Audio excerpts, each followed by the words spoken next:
the king of good times, India's answer to Richard Branson, the man who lives life king size. They call him a lot of other things, all of which involve superlatives. In a sense, he's become the sort of symbol of the emerging new India, which has shaken off the shackles of socialism in which businessmen were too scared to show their wealth. And today, he probably has more supporters, more admirers than detractors. India Inc. brings you this week the story of Vijay Mallya.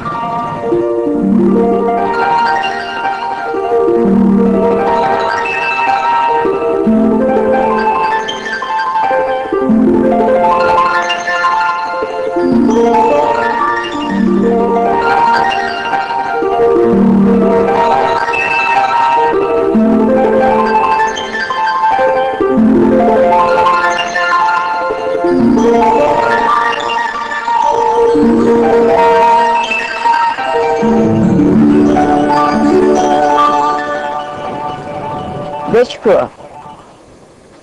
Well, initially Bangalore and then Calcutta. I was unwell for a few months when I was in school. I had a viral fever of some sort which the doctors couldn't sort out, so I actually was in bed for almost 3 months. And my grandfather was a doctor, a surgeon, and I think I made it known at that time that I'd love to be a doctor, a surgeon. I had this little doll which I would cut up and sew up and stuff like that. So if you hadn't been forced to inherit a business empire, you would have been a doctor, you think? Or was it just a childhood fantasy? No, I'm fascinated by medicine.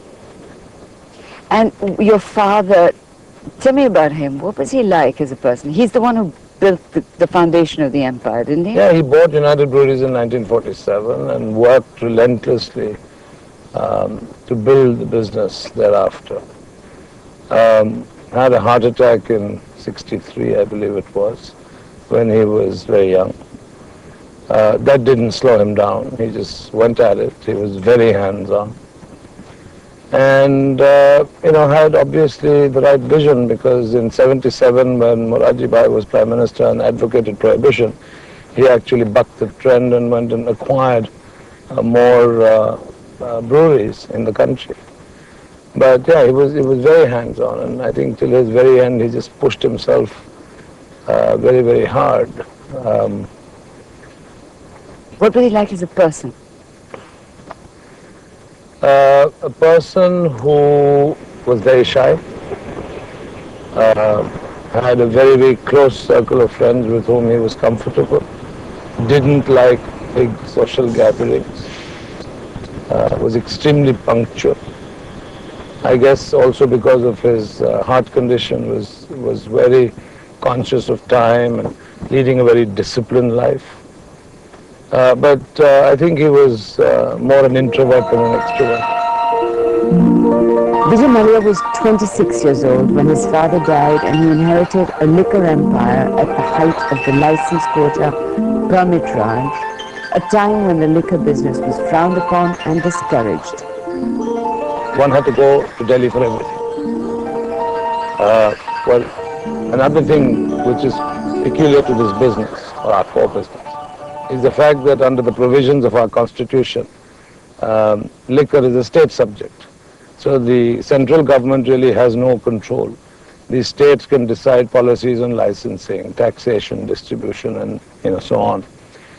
But still, if you wanted to locate a plant, you had to go to Delhi. So it is a combination of having to lobby constantly in Delhi and constantly amongst each and every state.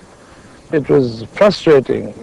And then they raided you once, didn't they? They made a big drama. When was that? That was in '85. That was because it was reported that I was the real acquirer of Shaw Wallace and that Manoj Chabria was only a front. And the investigation agencies believed that I had provided the monetary resources. They made me feel like a criminal before they even started. And I thought that justice was innocent until proven guilty. Here, of course, it was guilty till you prove yourself innocent. Well, at the end of the day, they didn't get anywhere because there was nothing really that they were after, and I proved it to them. But it left a very bad taste in my mouth, and that is when I decided that I would become an NRI. And so in 1988 I became an NRI, and I was saying to an audience that I addressed the other day that many people have many reasons to globalize. In 1988, my reason to globalize UB's business and go and live overseas is because I was driven out of here by frustration.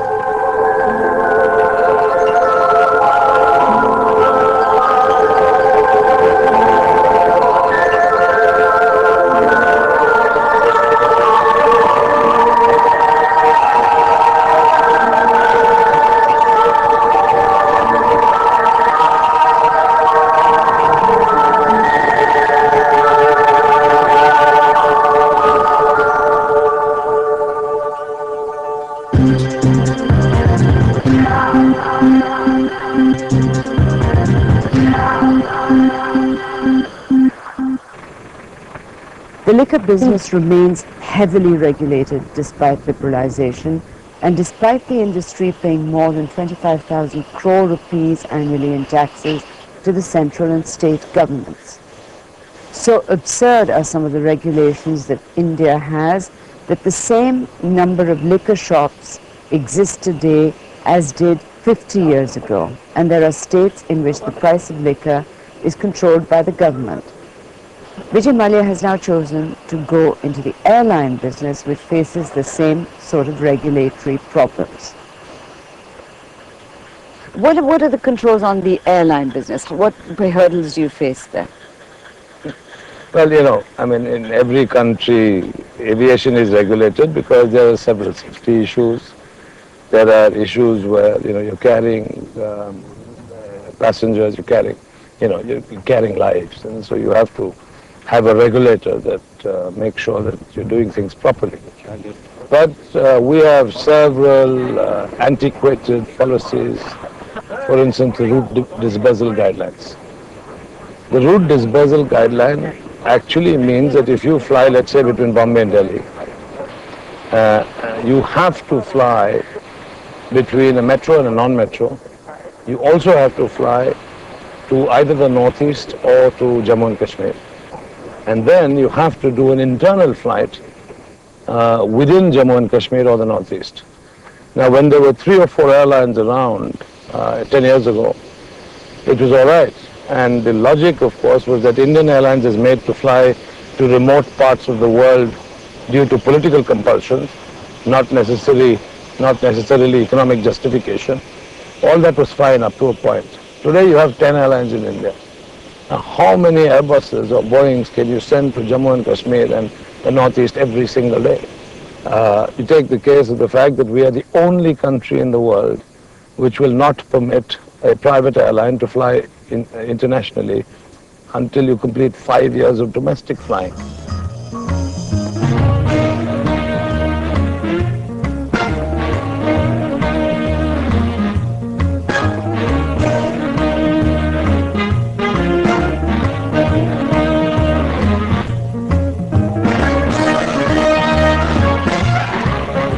On this yacht, and with his larger-than-life image, it's easy to forget sometimes that in the end, Vijay Mallya is a businessman, and a businessman who's seen the transition from our socialist past to our liberalized present. What does he think about the changes that have come about in this time? What does he have to say about the difficulties he faced during this period? And what changes does he think need to come about yet for it to become easier for Indian industry to thrive?